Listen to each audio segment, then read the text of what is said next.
So భార్యలకి ఏమవుతుంది అంటే చట్టం పట్ల అవగాహన లేక ఎంత అడగాలి మెయింటెనెన్స్ అనేది అర్థం కాక చాలాసార్లు కోర్టులో తిట్లు తింటూ ఉంటారు జడ్జి గారితోటి. హ్మ్. భార్యల వైపు అడ్వకేట్లు కూడా. అదే రకంగా భర్తలకు కూడా దే షుడ్ నో ఎంతవరకు మెయింటెనెన్స్ ఇస్తే సరిపోతుంది అన్నది. ఇవాళ నేను భర్తల వైపు స్టాండ్ తీసుకొని మాట్లాడుతున్నాను నాగరాజు గారు మీతోటి. ఓకే. ఒక భర్త కష్టపడి ఒక ఎక్స్ అమౌంట్ సంపాదిస్తే భార్య వచ్చి నాది 50% షేరు నువ్వు సంపాదించిన దాంట్లో అంటే అది తప్పు. మన దేశంలో అట్లా ఏం లేదు.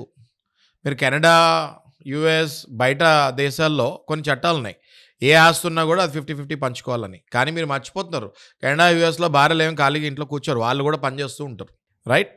ఇక్కడ కూడా పనిచేసే భార్యలకి మెయింటెనెన్స్, యాలిమనీలు వేరే ఉంటాయి. Okay. She can claim యాలిమనీ. Maintenance ఇవ్వకపోయినా ఇద్దరూ కలిసి కష్టపడి కొన్న ఆస్తులు కాబట్టి అందులో she can ask definitely cheer up to A percentage. మీరు ఎంత పని చేసేవాళ్ళు, ఆయన ఎంత పని చేసేవాళ్ళు, దాని ప్రకారం మీరు పర్సంటేజెస్ అడగచ్చు. యావరేజ్ పర్సంటేజ్ ఎలా ఉంటాయి సార్ అసలు? నారాజు గారు కేవలం బతుకుతానికి భార్యకి భర్త మెయింటెనెన్స్ డబ్బులు ఇస్తే సరిపోతుంది. అది కూడా ఏం చదువుకోకుండా ఏమీ జాబ్ చేయలేని పరిస్థితిలో ఉంటేనే.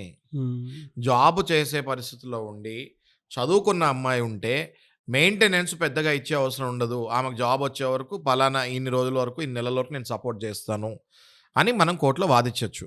ఓకే.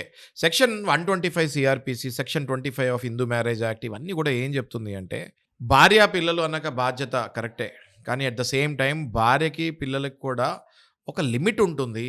మీరు సంపాదించిన దాంట్లో లేకపోతే మీ తాతల నుంచి మీకు వచ్చిన ఆస్తులో 50% నాకే కావాలా, ఇల్లు నాదే, మా అత్తగారు మామగారు ఇల్లు అది, నాకు అందులో వాటా రాదా? అమ్మ మీ అమ్మగారు నాన్నగారు దాంట్లోనే నీకు వాటా వస్తుందో రాదో తెలియదు. వాళ్ళు ఎవరి పేరు మీద రాసేస్తే మీ అమ్మగారు నాన్నగారి పేరు మీద ఉన్నదే మీకు వాటా రాదు. అలాంటిది మీ అత్తగారు మామగారి దగ్గర నుంచి మీకు వాటా ఎలా వస్తుందని కోరుకుంటారు మీరు? ఆశకి అందుకు ఒక హద్దు ఉండాలి. రైట్. ఇష్టం వచ్చినట్టు మెయింటెనెన్స్లు కోరుకుంటే అది కుదరదు. చాలామందికి తెలియని విషయం ఇది. చాలామంది మోసపోతున్నారు నాగరాజు గారు, చాలామంది భయపడుతున్నారు.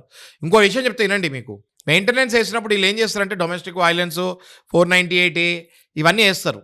ఇవన్నీ వేసి ఇది క్రిమినల్ కేసు, నేను తీయను, 498A తీయకపోతే నీ గవర్నమెంట్ జాబ్కి ఎఫెక్ట్ పడుతుంది, లేదా నువ్వు అమెరికాకి, కెనడాకి రేపు పొద్దున వెళ్ళాలంటే నీ క్రిమినల్ బ్యాక్గ్రౌండ్ చెక్లో ఈ 498A కనిపిస్తుంది.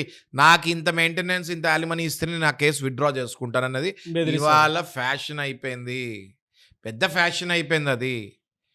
నేను క్లియర్గా భర్తలకు చెప్పేది, ఏమాత్రం భయపడకండి. కోర్టు నుంచి మనకు కావాల్సిన రిలీఫ్స్ మనం తీసుకోవచ్చు. బ్లాక్మెయిల్, ఎక్స్టార్షన్ చేస్తే దానికి మీరు లొంగకండి. ఆమెకి న్యాయ ప్రకారంగా ఎంత వెళ్ళాలో అంతే ఇవ్వండి.